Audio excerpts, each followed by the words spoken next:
దేవదేవుని ఆలయంలో పెద్ద అపచారం, సాంప్రదాయానికి ఘోరం జరపటానికి ఓ ఉన్నతాధికారి ప్రయత్నం. ఎంత బాధాకరమైనటువంటి విషయం అంటే, తరతరాలుగా వేల సంవత్సరాలుగా వెంకటేశ్వర స్వామి ఆలయంలో నిరంతరాయంగా, నిరాటంకంగా, నిరాఘాటంగా జరుగుతున్నటువంటి వేద పారాయణాన్ని ఒక అధికారి, వేదం ఏందయ్యా చదివేది, వేదం ఎవరికి అర్థమవుతుంది, మీరు వెంకటేశ్వర స్వామి పేరు చెబితే చాలు గదా, ఓం నమో వెంకటేశాయ అనండి చాలు అనని వేద పారాయణదారులతో మాట్లాడటం. కొద్దిమంది వేద పారాయణదారులు నాతో మాట్లాడుతున్నప్పుడు భయంతో వణుకుతూ సాంప్రదాయాలకు తూట్లు పొడిచేటువంటి పరిస్థితి, కొండ మీద దాపురించే స్థితికి చేరుకున్నాం సార్. వేదం ఎందుకు, వేదం చదవటం ఎందుకు అని అధికారి మాట్లాడితే నోరు మెదపలేనటువంటి స్థితిలో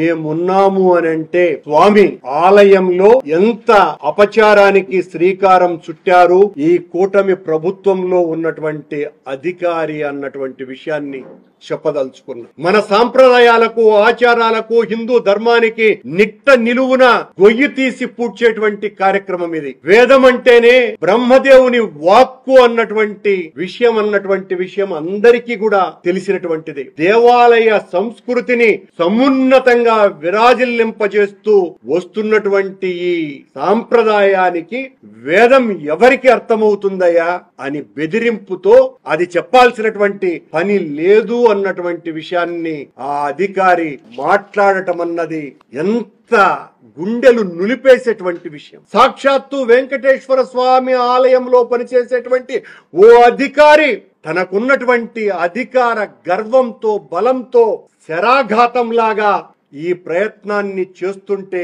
అడ్డుకోకపోతే ఏ స్థితికి దిగజారుతామో ఒక్కసారిగా, నేను దీన్ని రాజకీయం చేయటానికి కాదు, నేను ఇది సనాతన ధర్మాన్ని కాపాడాలని కంకణబద్ధులైనటువంటి హిందూ జాతికంతా కూడా తెలియపరుస్తున్నటువంటి విషయం ఇది.